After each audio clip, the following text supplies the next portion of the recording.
blowing. Nothing like some censorship. Know just where you're going.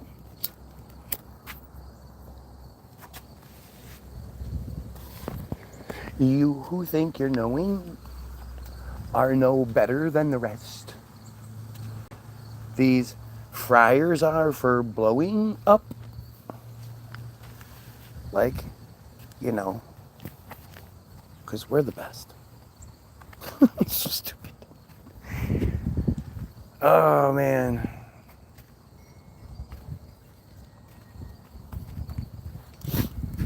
I'll look this up real quick.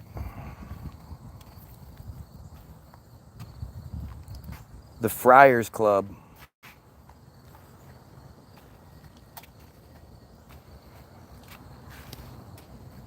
The Friars Club, New York Friars Club, is Friars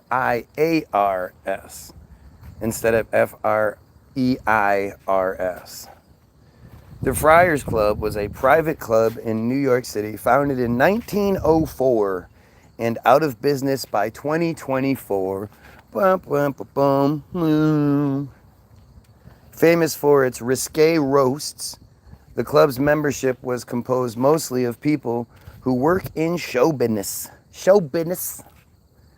The club was located at 57 East 55th Street between Park Avenue and Madison Avenue in the historic Martin Erdman House, now known as the Monastery.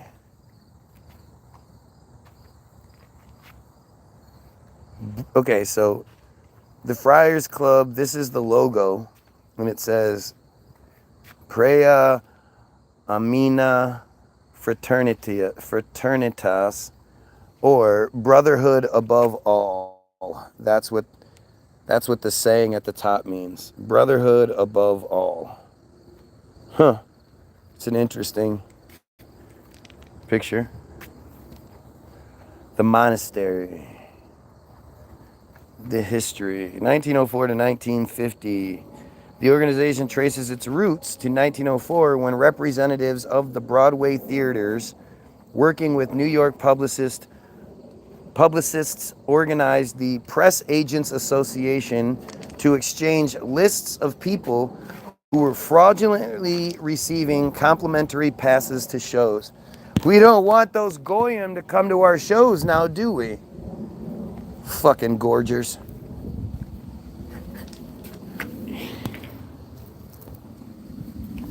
Gorgeous. They're gorgeous. They're gorgeous on everything.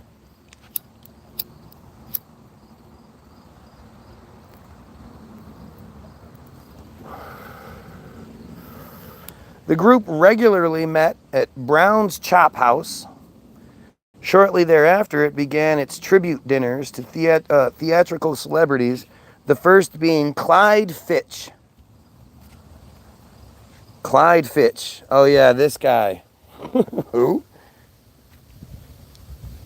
To think that guy's like 20-something in that picture, maybe. May 2nd, 1865 to September 4th, 1909, was an American dramatist, and the most popular writer for the Broadway stage of his time, 1890 to 1909.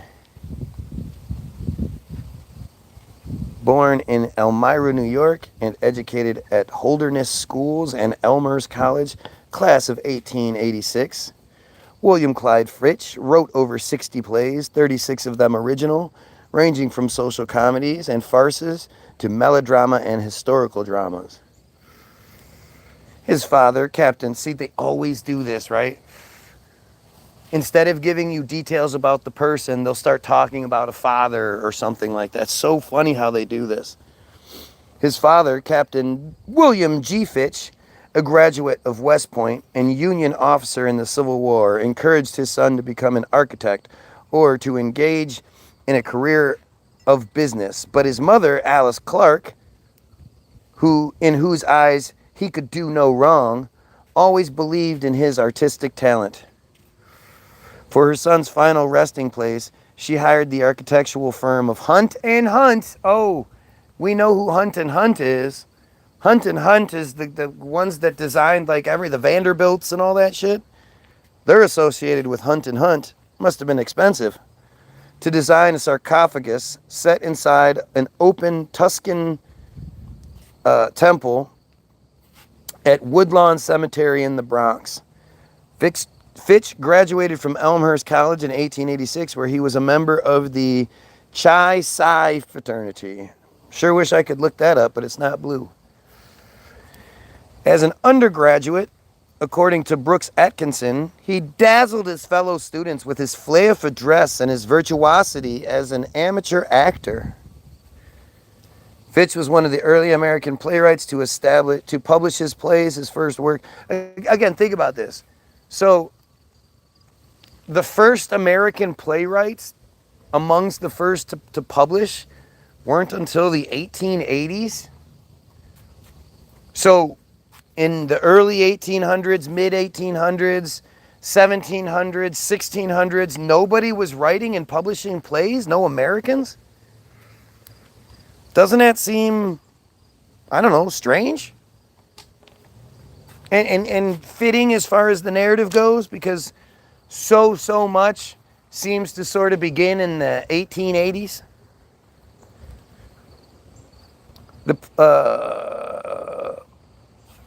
His first work of note was Beau Brummel, 1890, set in the English Regency and based on the life of the historical figure. Oh, Beau Brummel, okay. The play became a lucrative showcase for actor Richard Mansfield, 1857 to 1907. I wonder if that's a relation to James Mansfield, who played the title role for the rest of his life. In 1892 play Masked Ball, an adaptation of Alexander Bison's L'Aveuglione. Masked Ball. What do you think that's about? I wish I could look it up, but again, it's not blue. Was the first time that producer Charles Frohman put Maude Adams with John Drew Jr., a pairing that led to many successes. In 1901, Captain Jinks of the Horse Marines made a star of Ethel Barrymore. Oh, that's amazing how they're all connected. I still think it's weird that of all of these, like, the other plays and shit. Well, I guess you can't look that up. Let's see if I can look up Masked Ball.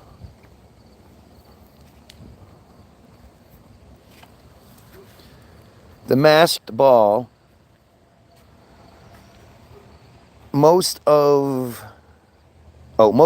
refers to the Verdi opera Un ballo in Marsera, a tragic story set in the court of a Swedish king where love and conspiracy intertwine, culminating in a dramatic ascension at a masked ball. It can also refer more broadly to a type of masquerade party, a social event where attendees wear masks to conceal their identities, often as associated with historic festivals in places like Venice. The plot: the opera centers on a king who falls in love with his secretary's wife, leading to a conspiracy against his life. Due to censorship issues, the opera's setting was changed multiple times, eventually moving from its original Swedish court to 17th century Boston, though the original Swedish setting is now often referred to. The opera explores themes of love, betrayal, disguise, and political intrigue, with the masked ball serving as a dramatic backdrop for climactic events.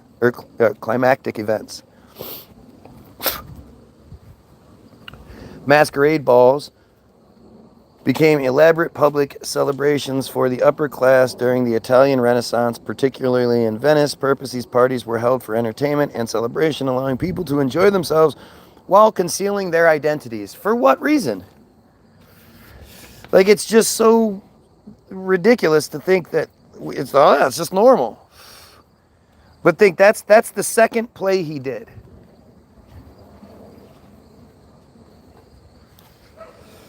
Fitch had a special talent for writing female characters that female stars could act agreeably. Special talent. Theater critic and historian Brooks Atkinson wrote of him in his History of Broadway. Fitch was renowned in his time for works such as Nathan Hale, 1898, The Moth and the Flame, 1898. Wow, this guy is writing multiple plays in the year. Do you understand how not believable that is? You know, like a play, you have to write all the different dialogues, all the different parts, all the different setups. You have to put it together. You have to block it all out. You have to, like it's not just like writing a book. It's different. And to think like writing a book every year would be a monumental feat. This guy is writing multiple plays per year. The Climbers in 1901, The Girl with Green Eyes, which ran 108 performances at the Savoy Theater in 1902 and starred Robert DeRoot as John Austen. Her Own Way, 1903, starring Maxine Elliott. The Woman in the Chase, which starred Durrett and ran for 89 performances at the Herald Square Theater in 1905.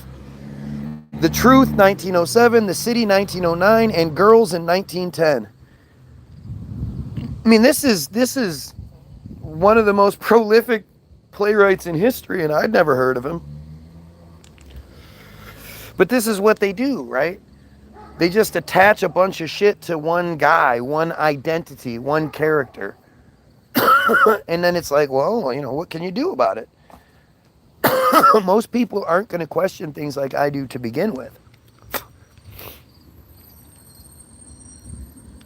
His works were popular on both sides of the Atlantic. He is play based on the heroine of John Greenleaf Whitter's poem, Barbara Fraticci, met with mixed reviews in 1899 because of the romance he added to the tale, but it was revived successfully many times.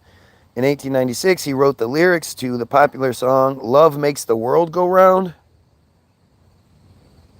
Like, he wrote that song too? In December 1905, Fitch visited novelist Edith Wharton in her Park Avenue apartment to discuss collaborating on a dramatization of her novel, The House of Mirth. Wharton was not a fan of Fitch's plays, which she regarded as more commercial than artistic, but knew him to be a consummate professional and the most likely writer to be able to bring Lily Bart's story to the stage. I mean, think about this. Right? So these people are all just riding around on their horses and carriages and shit, sitting in their big giant fucking apartments, no lights, candles and lamps and shit. Like, just think about the narrative that we're given, and then they're gonna make this play, right, in this giant theater. Where's the lighting for the theater come from? The amount of candles and soot and what are we talking about here? The history of the theaters and how that whole thing, it's all this narrative that if you believe what you're told and you say, the government doesn't lie to me, we're told the truth, there's no conspiracies and all that shit, I would love to know how it all makes sense to you. Or do you not even, it doesn't have to make sense. It's just there. And if it's there, you believe it. But see, that's when the arrogance comes in, right? Because all of you that will just believe everything I'm reading here, at the same time, you don't believe Oswald shot Kennedy. You don't believe that there's no Epstein list. There's nothing to see here when it comes to Epstein. You don't believe that. And it's the same system telling you those things that's telling you this shit, and you're just supposed to believe it. You're supposed to believe it for the same reasons, because that's what you're told to believe. Oh, look, we have another dumb friar here named Zach. Zach is a friar. Using his provided talking points. This is what they do. Because if you're talking about this, then you must be crazy. You're just supposed to listen to the system. Unless the system tells you that the Jews did something, then that's wrong. Don't listen to that part. You're supposed to have Semitism.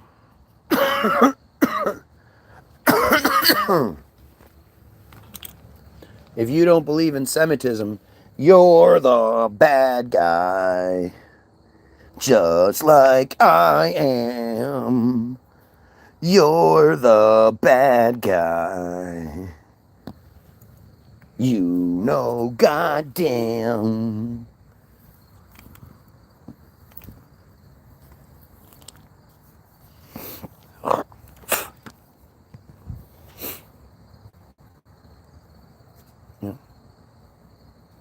This is where the real thing here. It's the bad guy. The problem, the obstacle is not necessarily an outside source. It's an outside source that programs you to feel this way. But at the end of the day, it comes down to your own personal arrogance.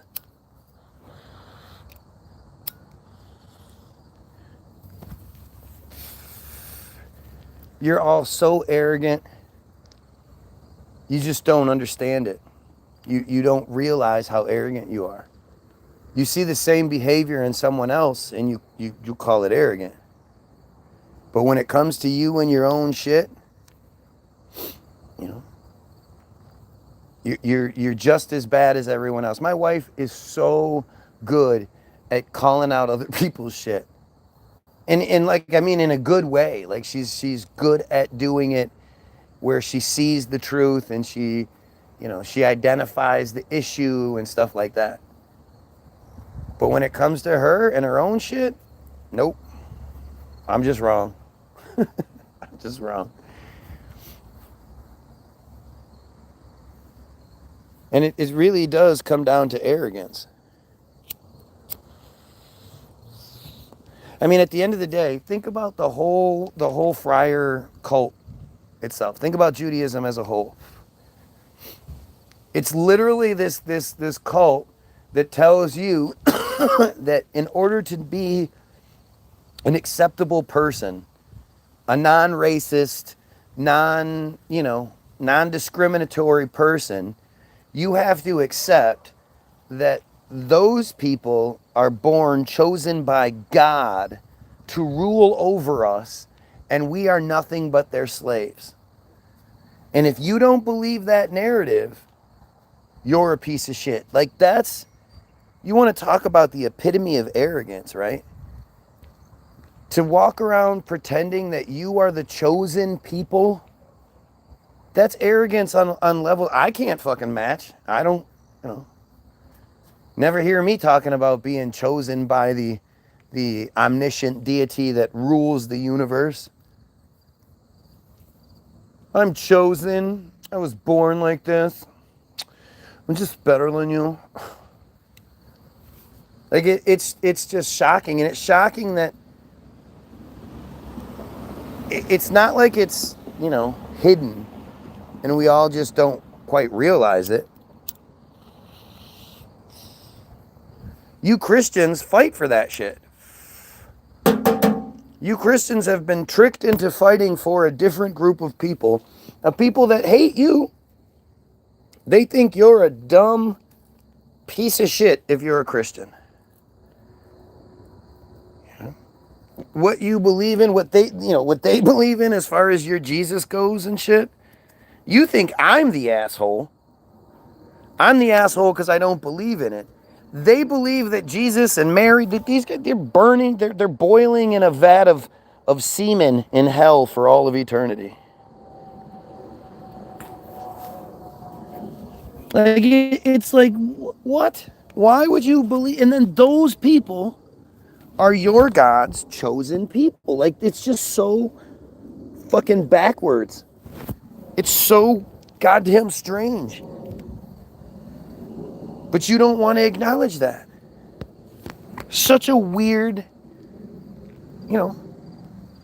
weird thing. And look, you'll see the dumb Zacks and the dumb friars on here.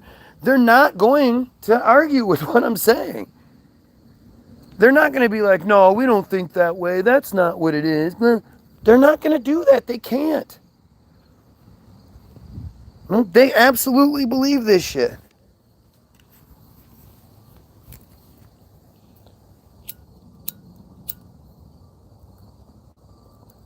What? I have no clue what you're saying. I'm just talking random shit because you must be such a really good person then. You just happen to stumble across the page of the guy who thinks we should kill pedos and eliminate the friar control scheme. And you just happen to just start talking shit. You don't know anything about what's going on. You just happen to be that guy. Come on. When your whole cult is a bunch of inbred fucks, you can't expect them to bring too much. That's why they're provided with talking points. They're not told go out there and just kick the ass. They have to be given what to say because they're too stupid. The inbreeding makes them just fucking stupid.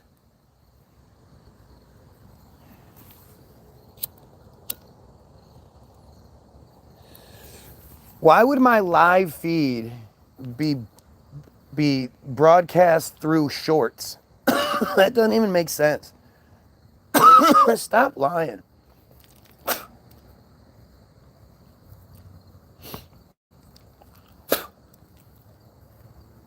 You're like the king of the jungle because you're lying.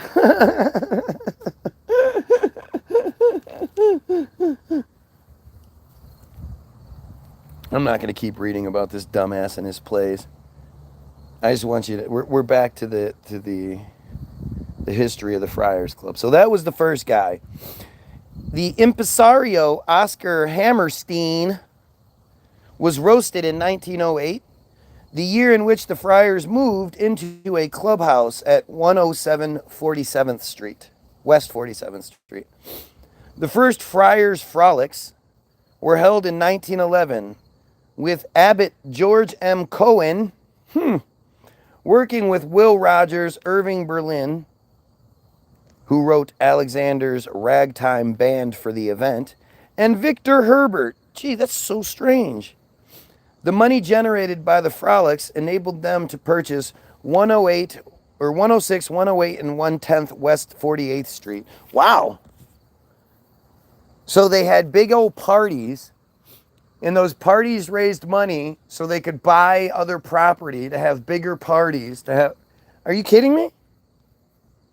Frolics. Under Abbot Cohen, they laid a cornerstone on the building in 1915, of course. What building? In 1924, Walter Donaldson wrote the music for My Blue Heaven one afternoon while waiting in the club for his turn at the billiard table.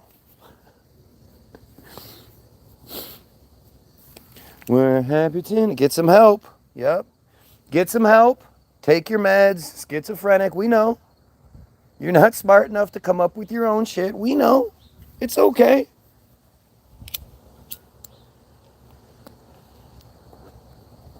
You're a genocidal maniac. You support Matitza Bapay. What does anything you say have to matter? Like, why would it matter to me? That's the funniest part about all this. At the end of the day, I'm being attacked by people who think Matitza Bapay is okay.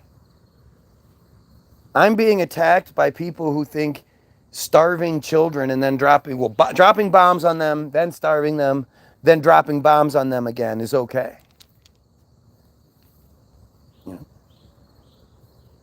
These are people who think, Hollywood moguls raping children is just part of the gig and everybody should shut the fuck up.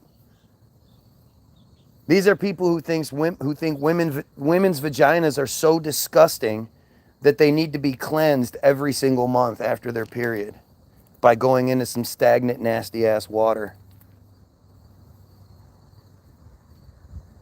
Like it's this is the absolute bottom of the barrel to me. And yes, you may have, manufactured wealth. You may have opportunities that the rest of us don't get so that you're in a better social position. But at the end of the day, from a moral standpoint, from a humanity standpoint, you're an absolute total bottom of the barrel piece of shit friar. And nothing you say matters. All you do is prove my point.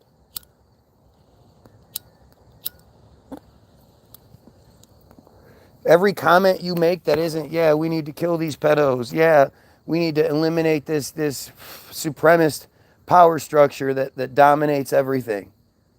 That is the cause for all of the problems. You don't say anything like that. Your whole thing is that I should shut up because I'm crazy and I need to take my meds, and this is the same argument they all give. This is all they know how to do.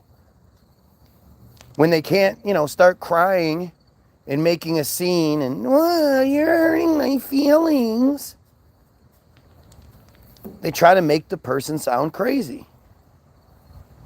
And I'm telling you, look it up. Look into it. Test the theory. Post something that opposes Israel or anything like that on your feed and see how many people say take your meds. Especially if you start doing it more frequently. Post on random things where you know that they might see it. Post Free Palestine and see what comes your way. In my personal recent experience, they then post a meme of a kid like a severely handicapped. I don't know, mentally, I'm assuming mentally, but he looks like, I hate to say it, but he looks like Sloth from the Goonies. That's how disfigured his face is. And he's in a helmet. And it's just a picture of him and it says Free Palestine underneath. Because children with physical and mental deformities and challenges and handicaps, I mean, that's fucking funny, isn't it? Don't you guys think it's funny? Aren't you the type of people that will laugh at children that are disfigured and like when those commercials with Alec and what's his name for the Shriners, those Shriners commercials come on, you just laugh and laugh and laugh, don't you? You're one of those good people. Gosh, I wish I was more like you.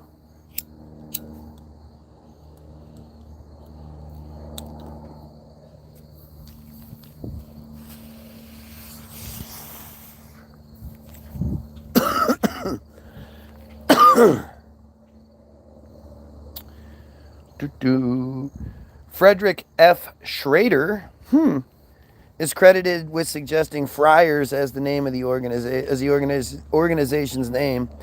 Following the theme, their monthly newsletter was the Epistle. So it doesn't say why. It just says that he suggested it. Why did he suggest it? An epistle is a formal letter or written communication derived from the Greek word letter or message. In specific religious context, the term refers to the books of the New Testament that are letters written by apostles to early Christian communities to provide teachings, instructions, and guidance. And that's what they called their newsletter.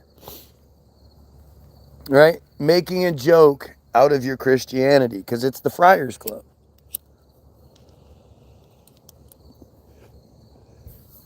So their newsletter is a joke about the New Testament and how silly the New Testament is. In 1950, Sam Levinson and fellow comedian Joe E. Lewis were the first members of the New York Friars Club to be roasted. The club roasted a member every year since the inaugural roasting. Clubhouse era, 1957 to 2024. The Friars Club moved into a permanent headquarters in 1957. So wait. They had the one building. Then they bought the other building plus the 3 residences around it. And now they're moving again in 57 in an English Renaissance mansion built for Spire and Company investment banker Martin Erdman and by architects Alfredo S.G. Taylor and Levi in 1908. That is just amazing, isn't it?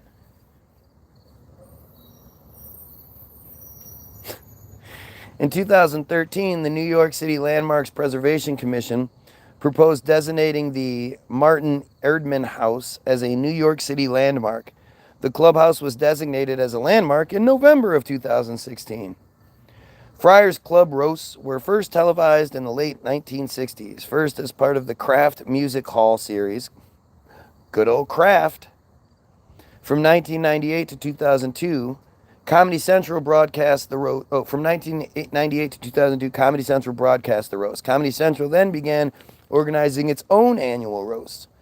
On June 30th, 1988, the club approved Liza Minnelli after she applied for regular membership and after the club's board of governors changed its constitution to allow female members. The club's board of governors was also elected Barbara Streisand, or Barbara Sinatra, Lucille Ball, Carol Burnett, Edie Grome, Barbara Streisand, Elizabeth Taylor, Dinah Shore, Phyllis Diller, and Martha Raye to honorary memberships. Isn't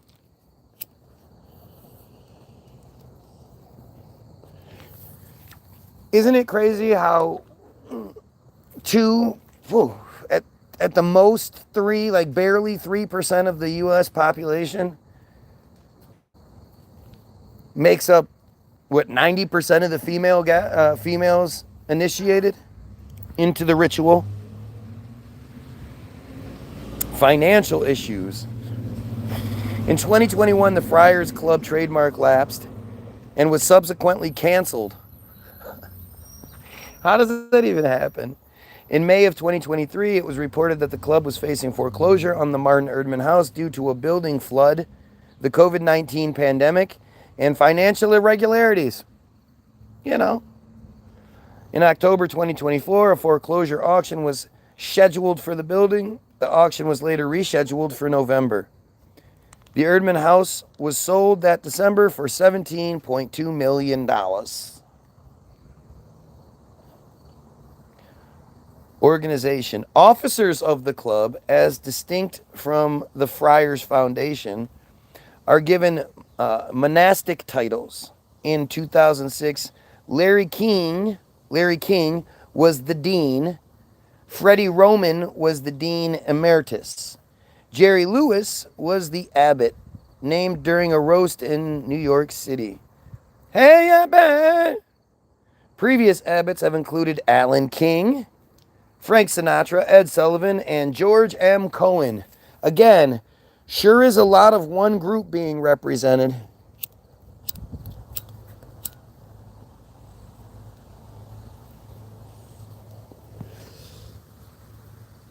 Too scared to read my comments. Let's see what these great comments are. Let's see. Don't see any comments that I wasn't reading other than too scared to read my comments over and over again, but yeah, that's all you keep writing is too scared to read my comments. Obviously, you have nothing to say. In the 1960s, the Friars Club, the Lambs Club, and the Players were often confused. The columnist Earl Wilson put it this way in 1964. Long ago, a New Yorker asked the difference between the Lambs, Friars, and Players, since the membership was, at the time, predominantly from Broadway. It was left to, quote, a wit believed to have been George S. Kaufman to draw the distinction. Of course, George Kaufman. The Players are gentlemen trying to be actors. The Lambs are actors trying to be gentlemen. And the Friars are neither, trying to be both. Wah, wah, wah, wah, wah. Well, that answers the question then, doesn't it? Instead of giving you an answer like that would make sense, make a little joke out of it, and that'll shut them up. The Players. What is the Players? The Players, often inaccurately called the Players Club, is a private social club founded in New York City by the 19th century Shakespearean actor Edwin Booth. The club is located in a mansion at 16 Gramercy Park, built in 1847.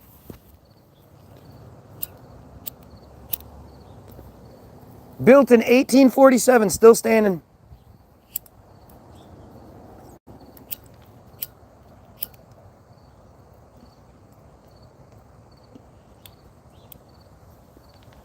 Still probably looks new. Booth bought the house in 1888, reserved an upper floor for his residence, and turned the rest into a clubhouse. The building's interior and part of its exterior were designed by architect Stanford White. Its entryway gas lights are among the few remaining examples in New York City. It is reportedly the oldest club in its original house and was named a National Historic Landmark in 1962. Yeah. I mean, totally makes sense. 1847, they're building this shit, right? Pillars and all that. Yeah. 1847. Let me ask you. So, on the third floor, anywhere you get that's away from the windows, where does the light come from? And they say that the street lights were the original gas lights that were hooked up all throughout the city. There was gas lines running throughout the city that each fucking street light was hooked up to.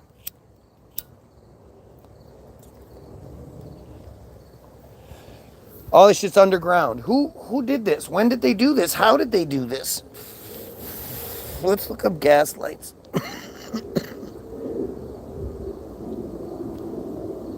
Gaslighting is the production of artificial light from combustion of fuel gas, such as natural gas, methane, propane and propane accessories, butane, acetylene, ethylene, hydrogen, carbon monoxide, or coal gas. Man, a lot of options. Sometimes called town gas. The light is produced either directly by the flame, generally built using special mixes, typically propane or butane, of illuminating gas to increase brightness, or indirectly with other components such as the gas mantle or limelight, which with the gas primarily functioning to heat the mantle or the lime to incandescence. Before electricity became sufficiently widespread and economical to allow for general public use, gas lighting was prevalent for outdoor and indoor use in cities and suburbs where the infrastructure for distribution of gas was practical. At that time, the most common fuels for gas lighting were wood gas, coal gas, and, in limited cases, water gas.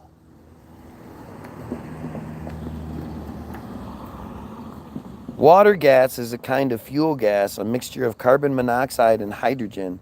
It is produced by alternately hot blowing a fuel layer, coke, with air and gasifying it with steam.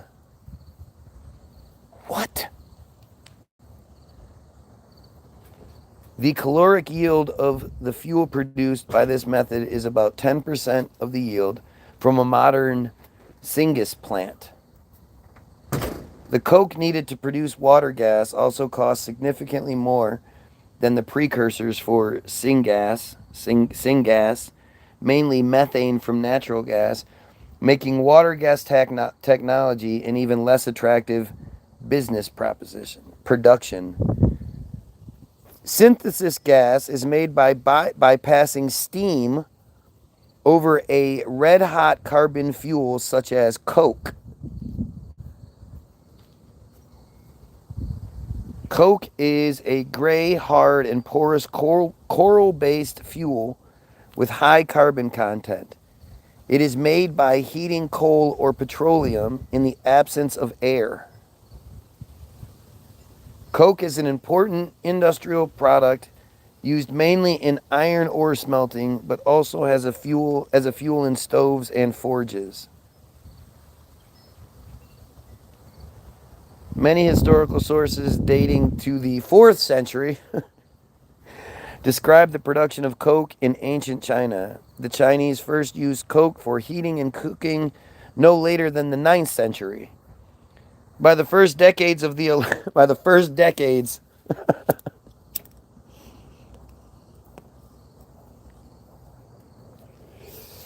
11th century, Chinese iron workers in the Yellow River Valley began to fuel their furnaces with coke, solving their fuel problem in that tree-sparse region. By 1078, not 79, not 77, the implementation of coke as a replacement to charcoal in the production of iron in China dramatically increased the industry to 125,000 tons per year. That's some 2 million, fucking 2.5 million pounds of coke being produced every year. The iron was used for the creation of tools, weapons, chains for suspension bridges, and Buddhist statues. China is the largest producer of and exporter of coke today. China produces 60% of the world's coke. Concerns about air pollution have motivated technological changes in the coke industry by elimination of outdated cooking technologies that are not energy efficient.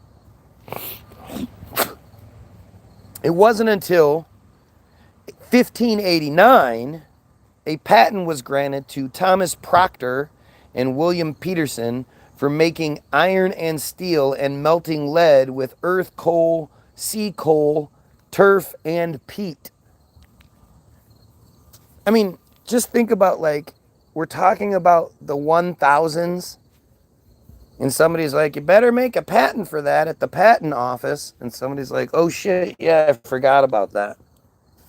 Let me hop on my horse and head on over to the patent office so I can get a patent on this product, so that in 2025, some dumbass in Michigan can be reading this shit on his YouTube and will know that it came back to me in my patent from 1589, sorry. 1589.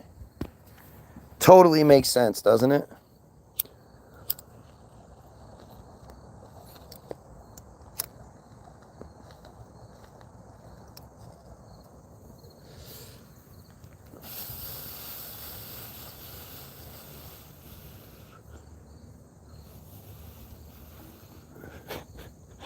I'm supposed to read the comment that says friars are good people. No, they're not. They're horrible. They're awful, disgusting people who need to be eliminated.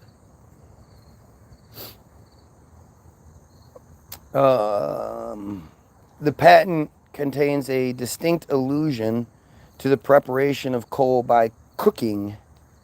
In 1590, a patent was granted to the Dean of York to, quote, purify pit coal and free it from its offensive smell.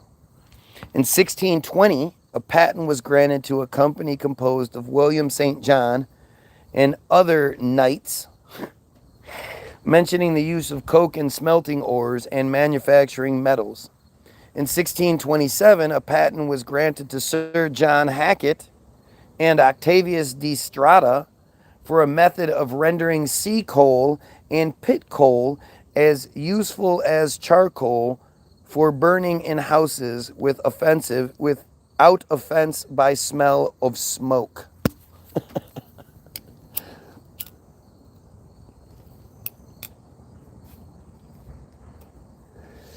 I mean, you believe the earth is round, so you believe all this too. This all just makes sense, doesn't it? Why would anyone ever question all of this? You'd have to be a crazy person who needs to take their meds.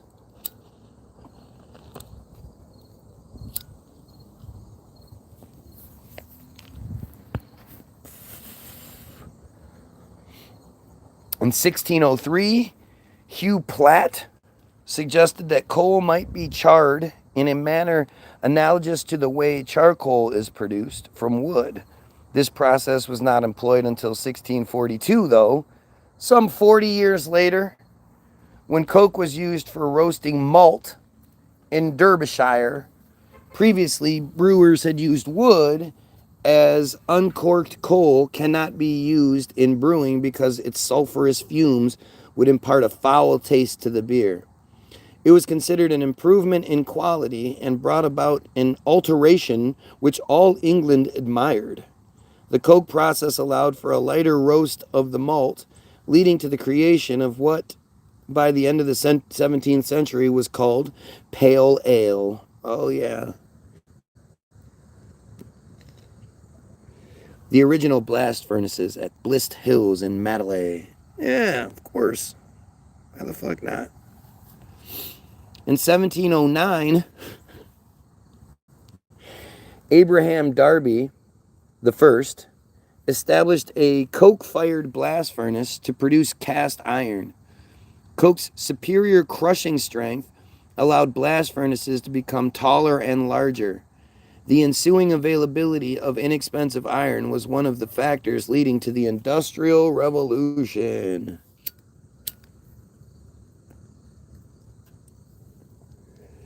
Before this time, iron making used large quantities of charcoal produced by burning wood. As the capacitating,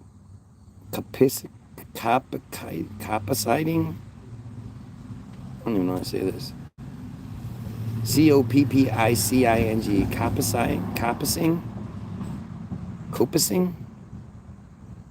As the coppicing of forests became unable to meet the demand, the substitution of coke for charcoal became common in Great Britain, and coke was manufactured by burning coal in heaps on the ground so that only the outer layer burned, leaving the interior of the pile in a carbonized state. In the late 18th century, brick beehive ovens were developed, which allowed more control over the burning process.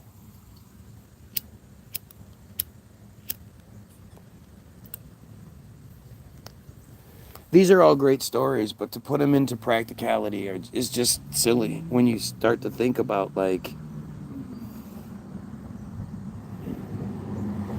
the transportation processes and the idea of, like, somebody has to cut down a bunch of trees, strip them down, and then take them to the other facility where this process takes place. And then after this, it's taken someplace else. And, like, this is all just, it's all like filler, In 1768, John Wilkinson built a more practical oven for converting coal into coke. And remember, the Chinese were doing this, 500 years earlier. But apparently hadn't figured out all this shit. It suddenly became only Europeans that were making advancements.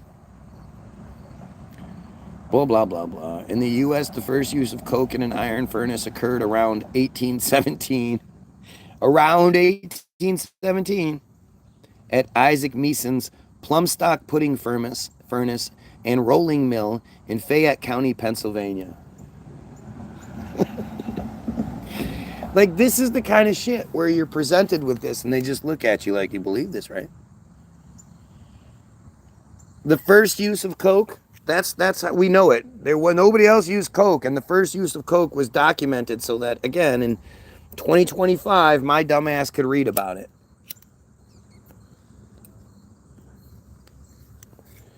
This shit had been being used since the thousands in China, since the 1500s in Europe, but it didn't make it to the United States until 1817.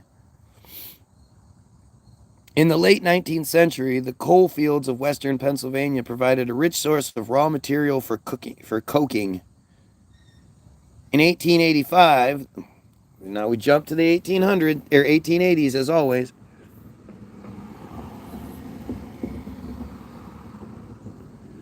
The Rochester and Pittsburgh Coal and Iron Company constructed the world's longest string of coke ovens in western Pennsylvania, with 475 ovens over a length of 1.25 miles. Are you serious? What were these ovens constructed of? Were these brick ovens? I would assume these were large brick ovens. So the question then becomes, where the fuck did all these bricks come from? I mean, for me it does. Because the production of bricks is just as intense as the production of anything else. Like, you don't realize it, but brick production is like quite the arduous process, especially back in the day. But of course, in the 1800s, we just had all of this innovation everywhere. We had these brick making facilities that could then ship the brick. Like, how would you even do that? How would you, okay, so how would you gauge it? I'm going to need about 20,000 bricks. So then you send your order form somehow by horseback, of course, or pigeon, ravens. You send your order form to the company who, again, it's this big, huge fucking mill and shit. No electricity. No power tool, anything. And they're like, all right, boys.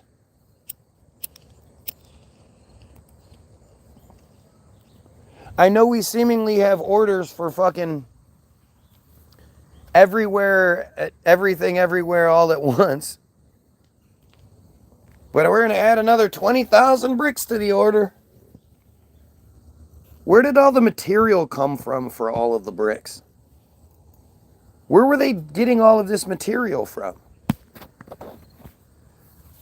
And then they have to burn it all. And they have to fire it all. And it has to sit out. And it's this huge, it's a really fucking intense process. It's not what you think.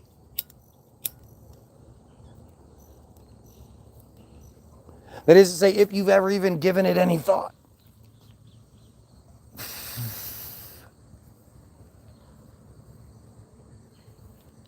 But just look at go look it up. I'm a fucking dork, right? I looked that shit up one day.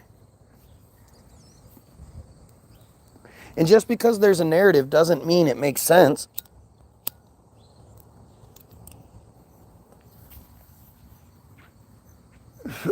They absolutely provide you with a narrative that yada yada's over a lot of shit, but it's a narrative. You know, around this time, they're saying that the brickyards are producing well over 1 million bricks per year or some shit.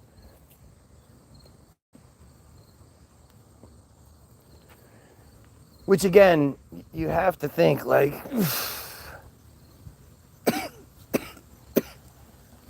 now, how many is that per day?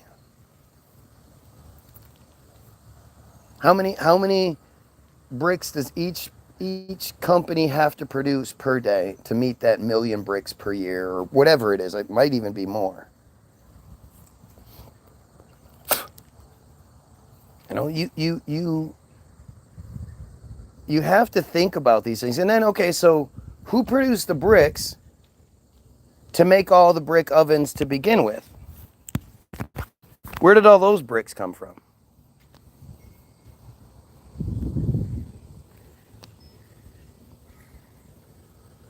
They just started with, like, you know, a mud kiln where they can barely produce, you know, a few hundred bricks at a time. And they just did it that way, and then they built their first brick factory, and then they used that to make, like, seriously, when did all of this take place? To me, it seems like it would have to be a pretty well thought out thing, especially considering those structures, some of them are still around today.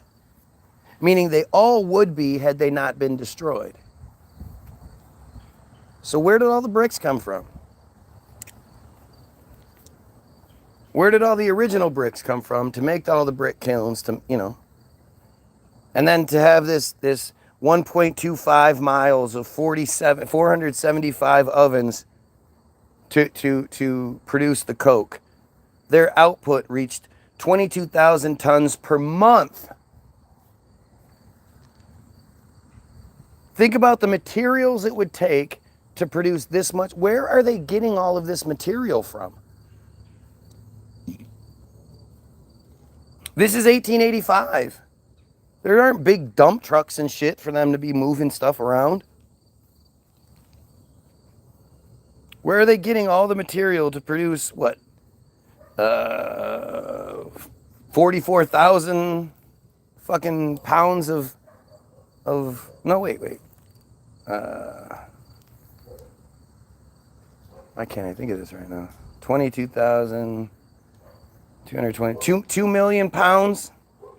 Another 4,400,000 pounds of coke every month. Think about that shit. Like, make that make sense. They're not only are they producing this, they're making it they're delivering it. What's up, lazy? Making somebody else do all your work? Gosh, that's rude. Hey, I'm a broadcast journalist. I call it like I see it. How are you today? Did you enjoy your day off? Yeah, I kind of took like half of a vacation. What'd you do? Nothing. That's the best kind of vacation. My son ready for back to school, and his birthday was Saturday, Happy birthday. so we went to have fun. Good. Sounds perfect. Have a great day. It's always better not Doing to nothing. Right. If you do something, then you need a vacation from that. Yeah. Especially as the mom who's in charge of doing everything, not just having fun. The Minersville Coke Ovens in Huntington County, Pennsylvania, were listed on the National Register of Historic Places in 1991. The Minersville Coke Ovens. Oh yeah, these. Oh, okay. So these melted fucking facilities. Again, think about the original construction of this shit.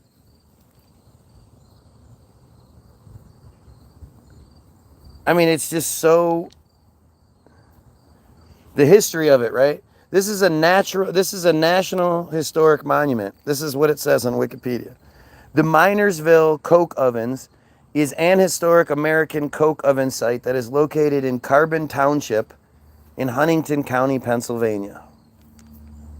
It was listed on the National Register of Historic Places in 1990. This says 1990. The other page says 1991. Which one is it? Now, that's it. Now it says historic and architectural features. The property includes the remains of Beehive and Mitchell coke ovens, the pillars and remains of the tipple, the foundation remains of the supply house, an engine and a powerhouse, a substation and hoist house, a blacksmith and machine shop, a railroad, the railroad rights of way, and the Gordon Mine. In 1925, the property had 90 Beehive ovens and 67 uncompleted Mitchell ovens. It was listed on the National Historic Register of Places in 1990. That's it.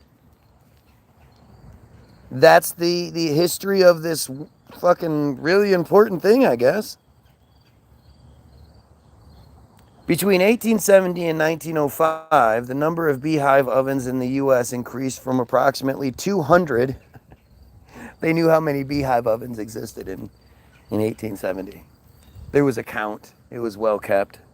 To nearly 31,000, which produced roughly 18 million tons of coke in the Pittsburgh area alone. 18 million tons of coke. We're talking billion here. You know, actually, 2 billion. You know, 2,600,000,000 pounds of coke were produced in Pittsburgh alone. Pittsburgh, not Pennsylvania, Pittsburgh. Where, and it was distributed, right, everywhere, somehow.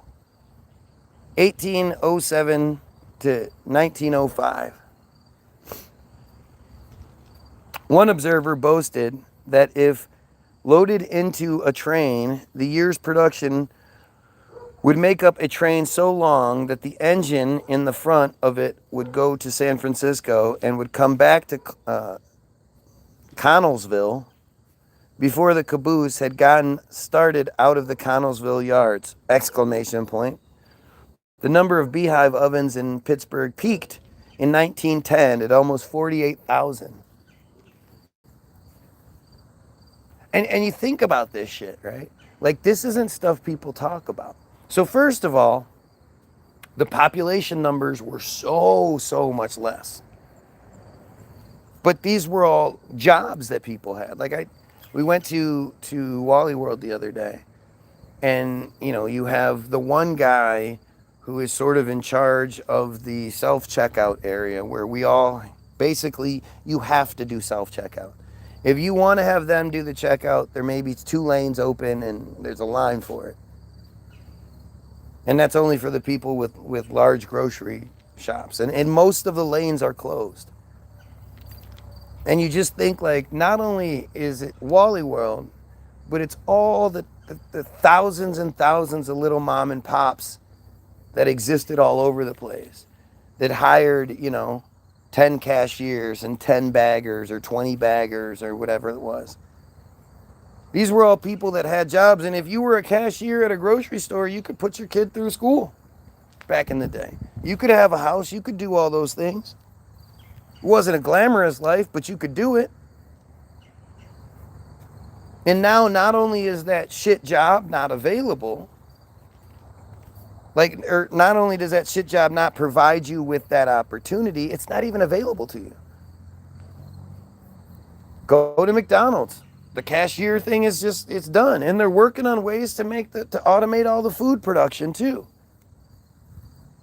These are jobs for college kids to have and shit. But they're just eliminating all of these poor people jobs. You've seen the Roomba lawnmower thing that exists, where now a guy can have a fleet of robots that he can just send out to cut the lawn. Maybe have 1 or 2 guys that do all the cleanup work, but now he doesn't have to hire the whole crew anymore. Like, this is, they're putting us in a really weird position to where, you know, all of these low-level jobs are disappearing or have disappeared. Like, think about the elevator man. The elevator man, people used to put their kids through college being an elevator operator. Used to be able to go to the mall, and the mall would just be packed. Stores, and the stores would have, like, go to Hudson's and shit, and there'd be just tons of people that work there, and that shit does not exist anymore. Where the population numbers are going up while all the jobs are being eliminated. And instead of it being a reward with the prices of shit going down and all that, hey, we don't need to, you know, charge as much because it doesn't work. That everything's going up. So how the fuck is everybody supposed to live? What's the ultimate thing here? You know, the only thing that can give and work out is that the necessity of money needs to be eliminated.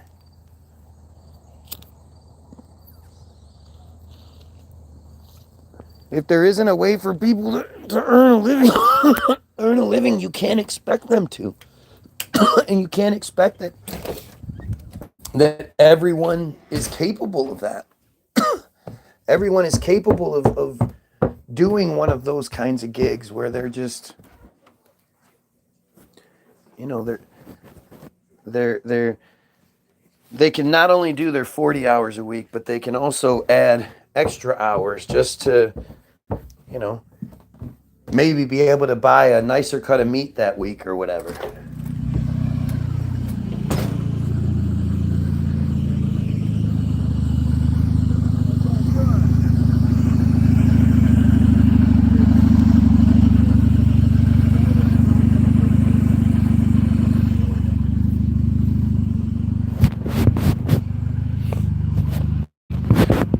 But just think about like 48,000 ovens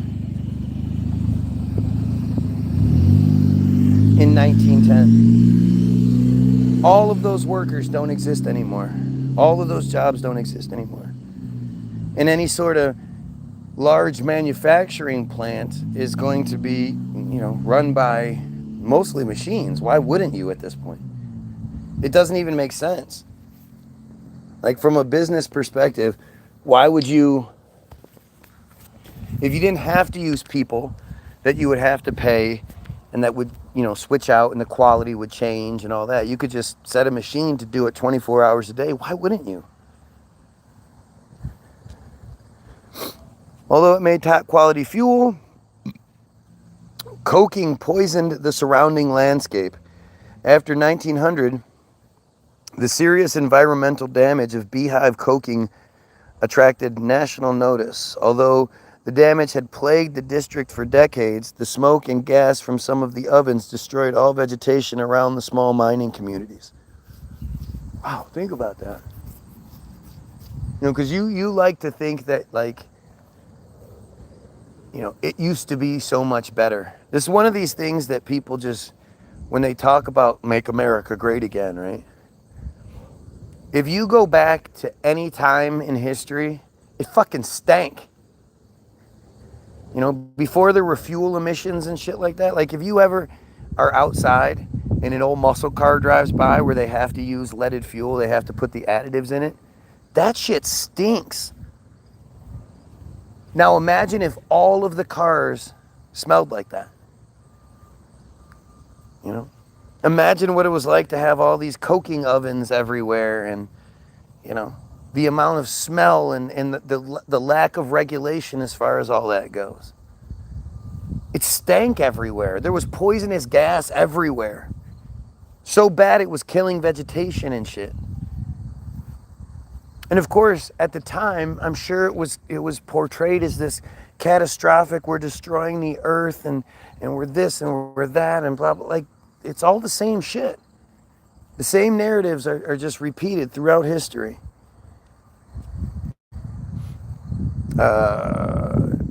Noted, killed the vegetation, blah, blah. Noted W.J. Luke of the U.S. Immigration Commission in 1911. The U.S. Immigration Commission, what the fuck would he be doing talking about environmental stuff? That's just weird. And then again, why is his account the one I'm reading about in 2025 on Wikipedia? Passing through the region on train, University of Wisconsin President Charles Van Hees saw long rows of beehive ovens from which flame is bursting and dense clouds of smoke issuing, making the sky dark. By night, the scene is rendered indescribably vivid by these numerous burning pits. The beehive ovens make the entire region of coke manufacture one of dulled sky, cheerless and unhealthful. In 1924, an investigation into 17 coke burning facilities in the U.S. could be responsible for an estimated 892 premature deaths every year, as well as increased asthma symptoms and other health impacts for residents. Coal cooking ovens at Cokedale, Colorado, supplied street mills in Pueblo, California.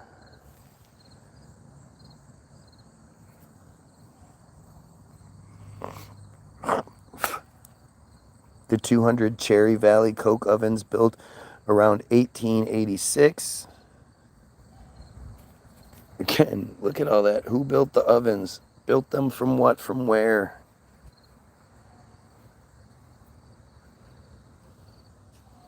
Dunlap coke ovens, Minersville coke ovens, Redstone Coke Historical District, Sydney tar ponds. And what about the tar pits that used to exist? Where the fuck does that even come from? What is that? So that's the history of coke fuel, just in case you wanted to know. Because we had gone to water gas, we were trying to figure out water gas. So the production was passing steam over red hot carbon fuel such as coke. The reaction is endothermatic, so the fuel must be continuously reheated to maintain the reaction. So it requires a whole bunch of fuel to make this other fuel. That's strange. The reaction to do this, an airstream which alternates with the vapor stream is introduced to combust some of the carbon. Theoretically, to make 6 liters of water gas, 5 liters of air is required. Of air? Well, here's air, tons of it. Alternatively, to prevent contamination with nitrogen, energy can be provided by using pure oxygen to burn carbon into carbon monoxide. In this case, 1 liter of oxygen will create 5.3 liters of pure water gas.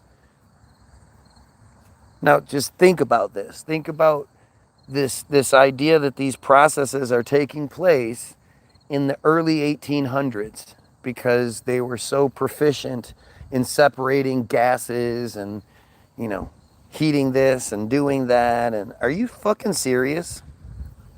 Hydrocarbonate is an archaic term for water gas composed of carbon monoxide and hydrogen generated by passing steam through glowing coke. Hydrocarbonate was classified as factitious air, and explored for therapeutic properties by some 18th century physicians, including Thomas Beddoes and James Watt. The term hydrocarbonate, coined by Beddoes in 1794, should not be confused with the modern name hydrogen carbonate for bicarbonate ion. Exactly. In 1794 and 1802, physicians such as Tiberius Cavallio and Davies Gilbert experimented with hydrocarbonate as an analgesic and an anesthetic, or an anesthetic. God damn it. Anesthetic. Anesthetic.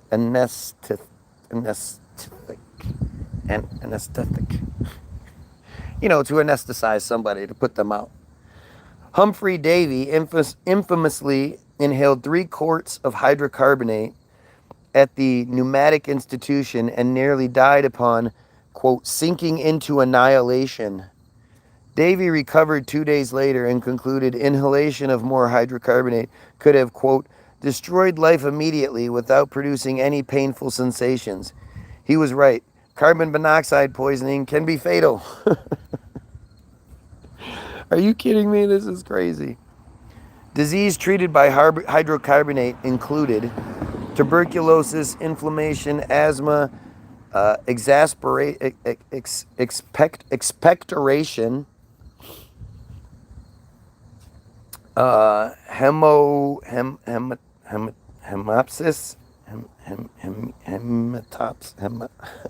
hemoptysis, pneumonia, hydrothorax, spasm, and other indications.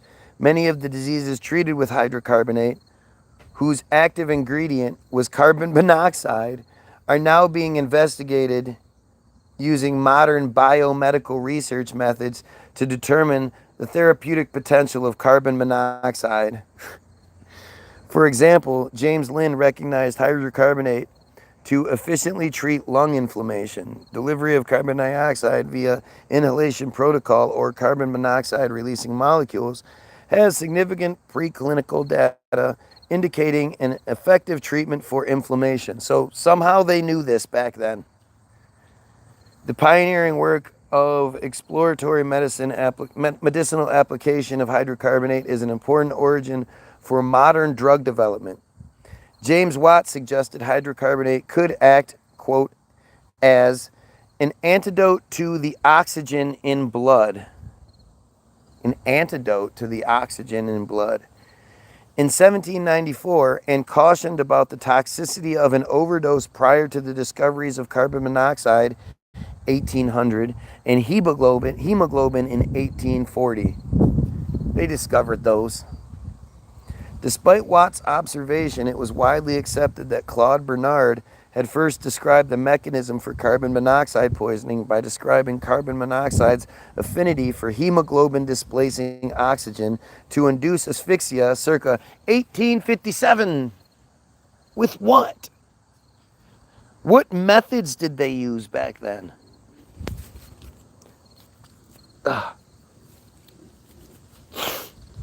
In 1873, Thaddeus S.C. Lowe developed and patented the water gas process by which large amounts of hydrogen gas could be generated for residential and commercial use in heating and lighting.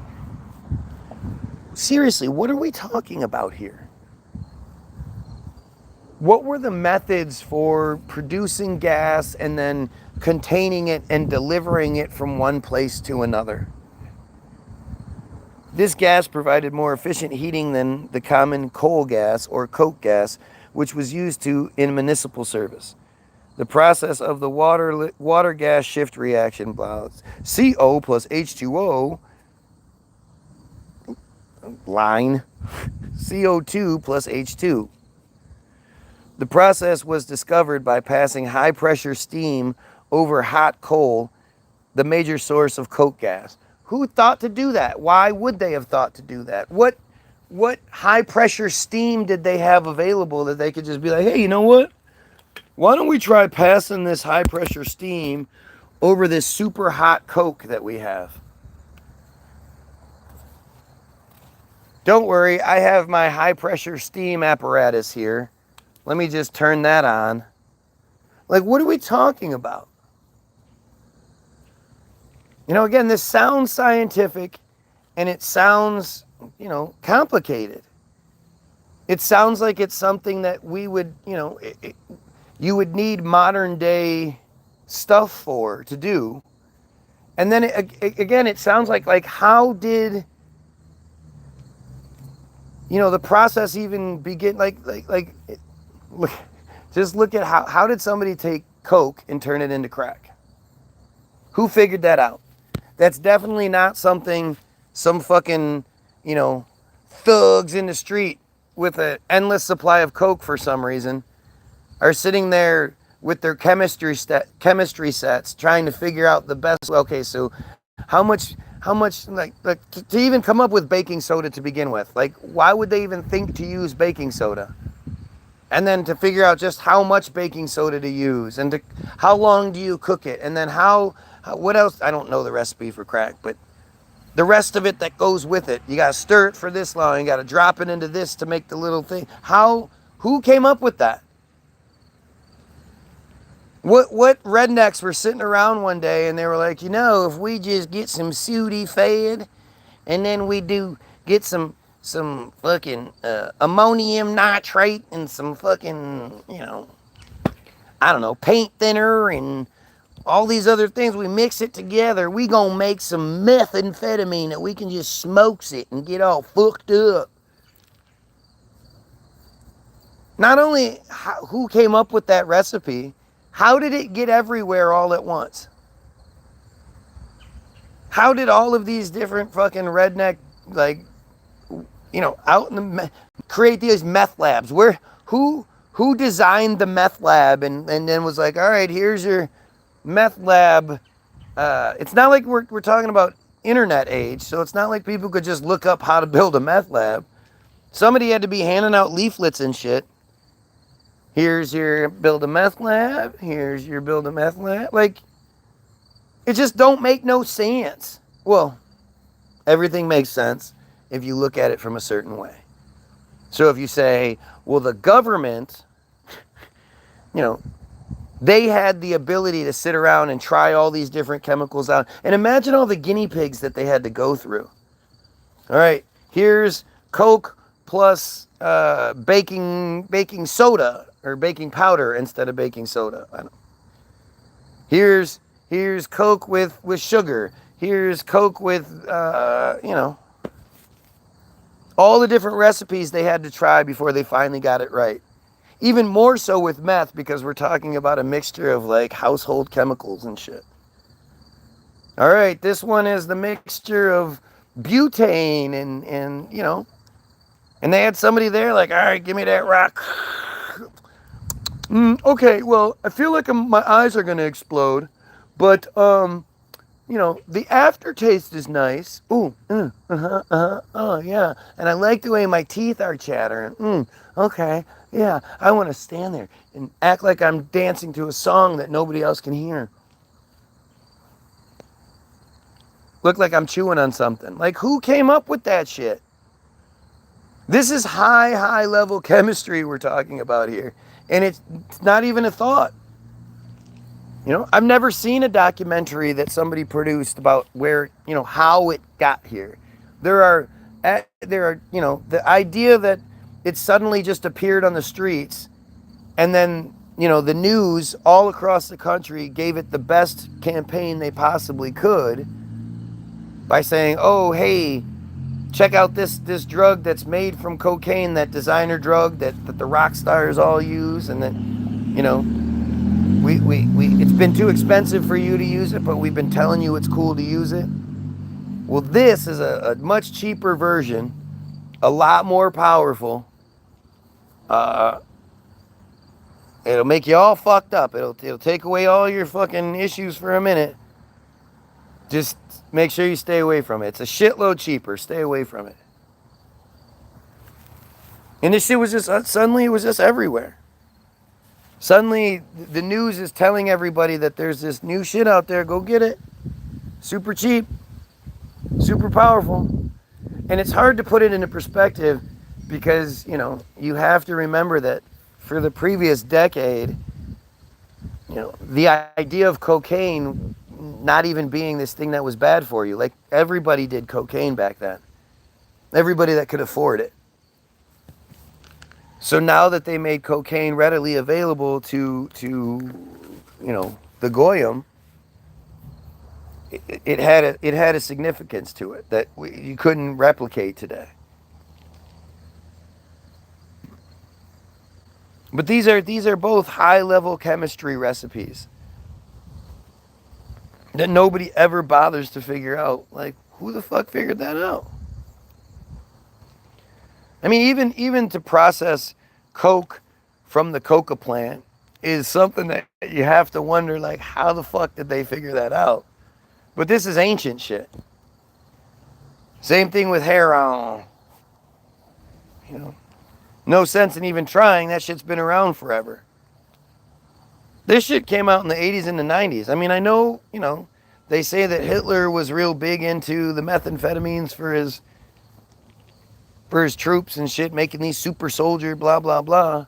But that's not, you know, some guy got some Sudafed and mixed a whole bunch of shit together. Some fish tank meth like bitch-ass Jeremy used to always talk about.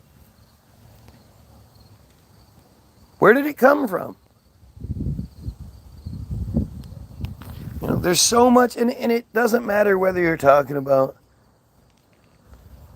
you know, meth or hair or coke. I mean, not meth or crack or water gas. The questions are always the same, and they'll never get answered. You know, the best you'll get is that somebody a long time ago just came up with it. The process by which they figured it out, the process of elimination, you know, that part's never discussed. But somehow they just figured it out. They just did. And not only did they figure it out, they were able to introduce it on a national, international level that everybody fucking had it. Or on the other side, you have the Chinese that are making this Coke since the thousands, but it not reaching Europe until the 1500s, and the Americas until the late 17s, early 18s. Like, what the fuck is going on?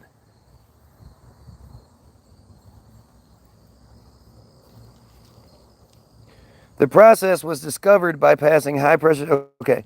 Lowe's process improved upon the chimney systems by which the coal could remain superheated, thereby maintaining a consistently high supply of the gas.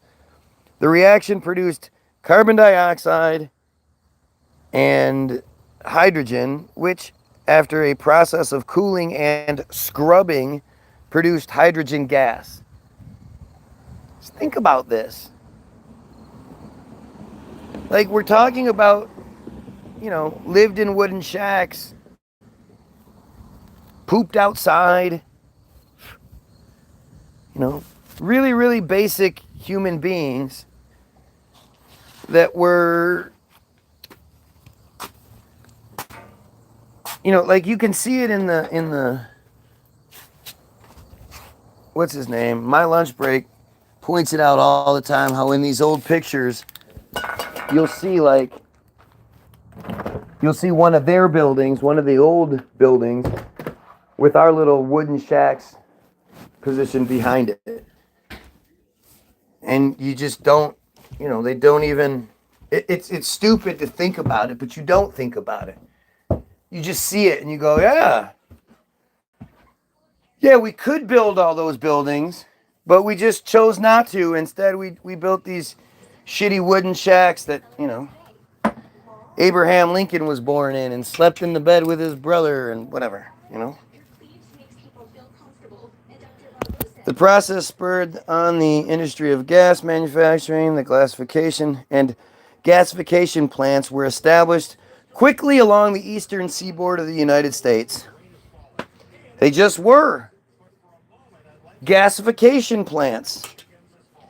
Similar processes like the Haber-Bosch process led to the manufacture of ammonia, of course, by the combining of nitrogen found in air with hydrogen.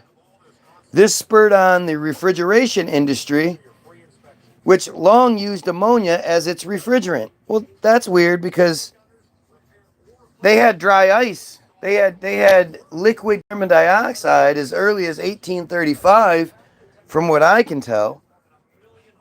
So this is all taking place after 1873. So what are you talking about? Spurred on the refrigeration. Refrigeration was something we had down pat already, right? Lowe also held several patents on artificial ice making machines and was able to run successful businesses in cold storage as well as products which operated on hydrogen gas. Again, they're not really saying when this all took place. This is all, this Lowe's process was started in 1873. He developed the patent for water gas. So this is all after 1873. And that's something called water gas that you've never heard of before. Now we're back to the gas lighting. Early gas lights were ignited manually by lamp lighters, although many designs are self-igniting. Some urban historical districts retain gas street lighting, and gas lighting is used indoors or outdoors to create or preserve a nostalgic effect. History of gas lighting. Wow. An illustration of designs of lamp lights circa 1900. We were so good with gas and separating gas and producing gas and running gas lines and all. We had all these different designs. I mean, look at this shit. That is phenomenal. Prior to use of gaseous fuels for lighting, The early lighting fuels consisted of olive oil, beeswax, fish oil, whale oil, sesame oil, nut oil, or other similar substances, which were all liquid fuels.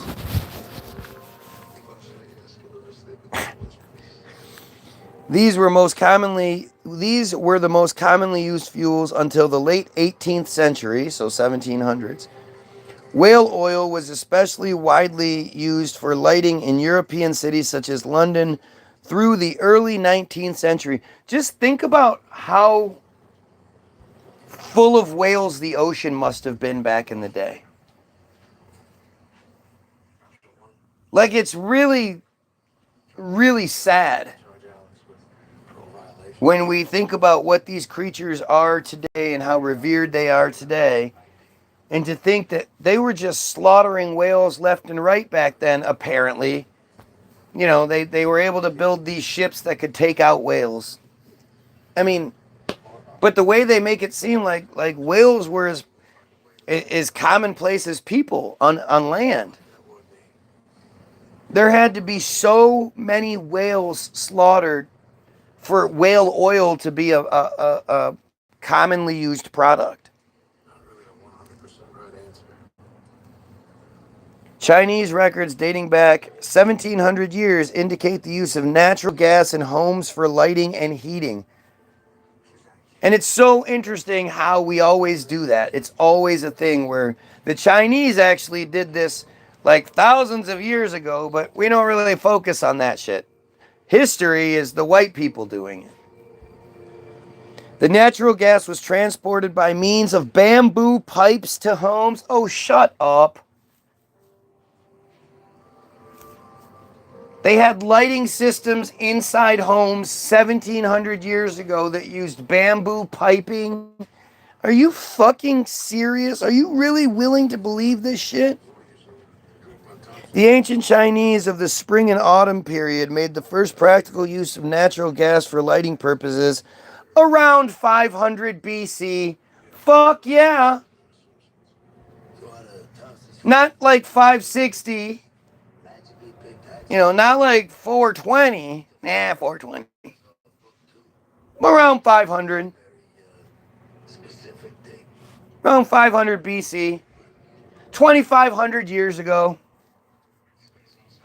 They had, you know, gas lines running to and from houses and shit because they were able to produce so much gas to be able to fill these lines so people had lighting in their houses. That's why, you know, when you say, like, how did they light all of these old school facilities? And it seems like it would be really difficult. Like, no, they just had bamboo pipes and shit. What's up? I'm running to Walmart to get stuff for dinner. Do you want me to grab you a bagel on the way home? Yes, I do. Listen to this. 2 bagels? Yes. Chinese records dating back 1700 years indicate the use of natural gas in homes for lighting and heating. The natural gas was transported 1700 years ago. Was transported by means of bamboo pipes to homes. The first practical use of natural gas for lighting purposes is around 500 BC. Because I'm crazy for questioning that shit, right?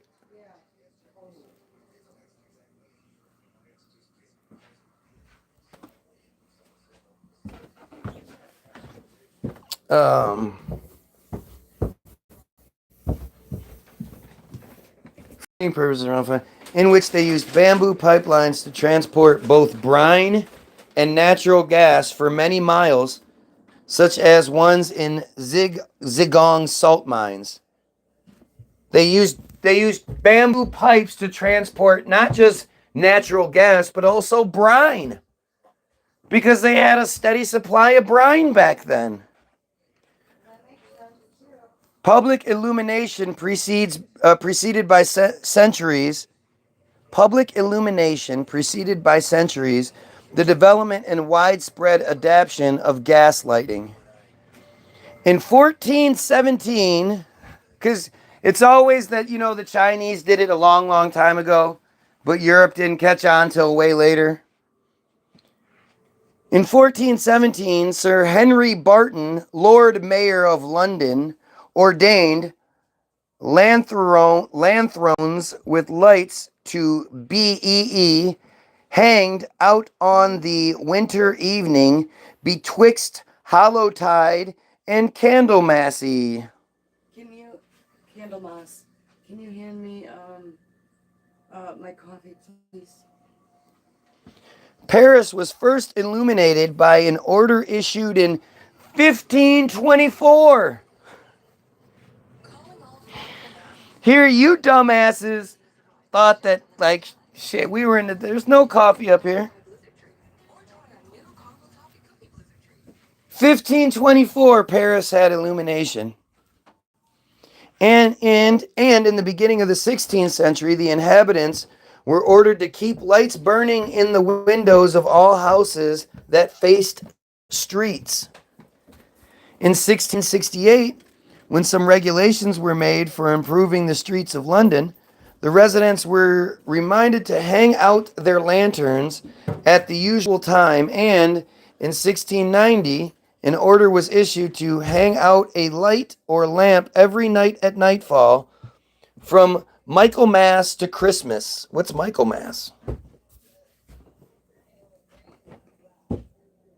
Michaelmas, also known as the Feast of St. Michael, is a Christian festival observed in many Western Christian liturgical calendars on September 29th and on November 8th in Eastern Christian traditions. Because fuck yeah, why not?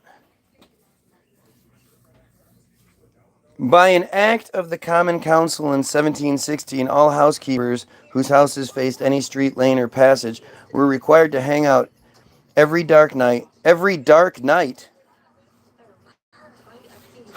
When weren't the nights dark? What? Every dark night?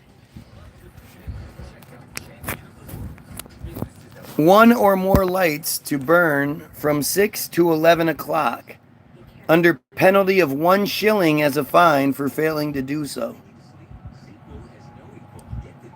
This doesn't make any sense. But see, what you're going to see is, like, again, it's when you're trying to read the history of something like this, you're not going to find an accurate sort of account. It's just going to be a bunch of shit like that where they tell you a bunch of details. So you think when you leave, like, okay, there was a bunch of details. I don't quite remember it, the hodgepodge of shit. But yeah, I guess they told me. Maybe I don't remember how. And this is how they avoid giving us a how.